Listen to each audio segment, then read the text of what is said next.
ပထမဦးဆုံးခြေတုအသုံးပြုမဲ့သူရောက်လာပြီဆိုလို့ရှိရင်ပထမနံပါတ်1ကတော့ခြေတု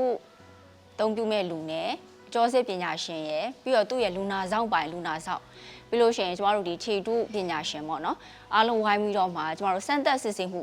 ကနဦးပေါ့နော်စားလုပ်ပါတယ်အဲ့စမ်းသပ်စစ်ဆေးမှုမှာဆိုရင်ကျမတို့ကအဖြေထွက်လာတယ်ပေါ့နော်ဒါပေမဲ့အဲ့အဖြေမှာကျမတို့ကဂိုးချရတယ်ပေါ့နော်ရီမန်းချက်ပေါ့အဲ့ရီမန်းချက်ကဘယ်ပေါ်မူတည်လဲဆိုတော့လူနာရဲ့ရီမန်းချက်ပေါ်မူတည်ပြီးတော့မှကျမတို့ကအရင်ဦးဆုံးကနဦးရီမန်းချက်ချလိုက်တယ်ပေါ့နော်အဲ့မှာမူတည်ပြီးတော့နောက်တစ်ဆင့်အနေနဲ့ကျမတို့ treatment plan ထွက်လာတယ်ပေါ့နော်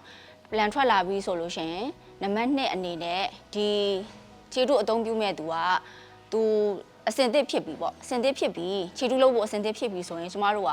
ခြေတုပညာရှင်တွေကနေပြီးတော့မှအတိုင်းယူတယ်ပေါ့နော်အဲ့ဒါနံပါတ်2အဆင့်ပေါ့နံပါတ်3အဆင့်ကတော့တို့ခြေတုပြုလုပ်တယ်ပေါ့နံပါတ်4ကတော့ထွက်လာတယ်ဆိုလို့ရှိရင်ကျမတို့ကအဲ့ခြေတုနဲ့လူနာနဲ့အဝင်ခွင်ကြားရှိမရှိတက်တယ်ပြီးလို့ရှိရင်ချင့်ချိန်တာတွေပြန်လုပ်ရတယ်ပေါ့နော်အဲ့ဒါအကုန်လုံးရသွားပြီဆိုလို့ရှိရင်ကျမတို့နံပါတ်5အနေနဲ့ပထမနံပါတ်1ကကျမတို့စမ်းသပ်စစ်ဆေးမှုဒီပေါ့နော်ခြေတုအသုံးပြုရဲ့ရီမန်းချက်အတိုင်းပေါ့နော်ကျမတို့ကအဲ့အတိုင်းလိုက်ပြီးတော့လေ့ကျင့်ခန်းတွေလုပ်တယ်လမ်းလျှောက်တာတွေလုပ်တယ်နောက်သူ့ရဲ့ activity တွေပြန်လုပ်နိုင်အောင်တက်နိုင်ဆုံးမြင့်မားအောင်ပေါ့နော်မြင့်မားဆုံးပြန်စွမ်းဆောင်နိုင်အောင်လေ့ကျင့်ခန်းတွေပြုလုပ်ရတဲ့အဆင့်ဖြစ်ပါတယ်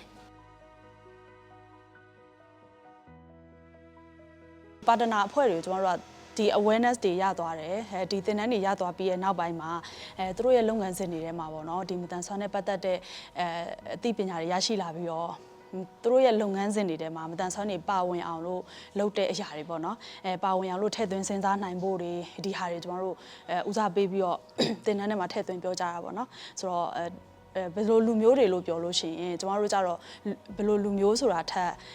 အသေးစိတ်တော့မကြပါဘူးအဖွဲ့အစည်းတွေကိုကျမတို့က inclusive ဖြစ်အောင်လို့တွန်းအားပေးရယ်ပြောပြပေးရယ်ဆိုတဲ့အပိုင်းကိုပို့သွားပါတယ်ဟုတ်မွေးရပါဘောနော်6လောက်ရှေ့ပိုင်းလေးမပါတယ်ပုံပြက်နေတဲ့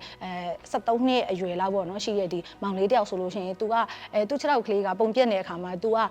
social discrimination လည်းနည်းနည်းကြုံရတယ်ပေါ့နော် तू တငယ်ချင်းတွေကြားထဲမှာ तू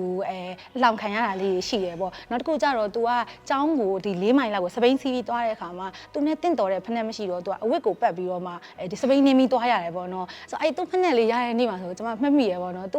तू ရောသူ့အမရောပျော်တာဘာဖြစ်လို့လဲဆိုတော့ဖက်နက်ကသူ့ရဲ့6ထောက်ကိုလည်းမမြင်ရအောင်ရှူဖက်နက်လည်းဖြစ်တယ်နောက်တစ်ခါကျတော့သူ့ရဲ့ machine ရဲ့အစိပ်ပိုင်းကိုကျမတို့ကဖြည့်ပေးထားတဲ့ပုံစံလေးလည်းဖြစ်တယ်ဆို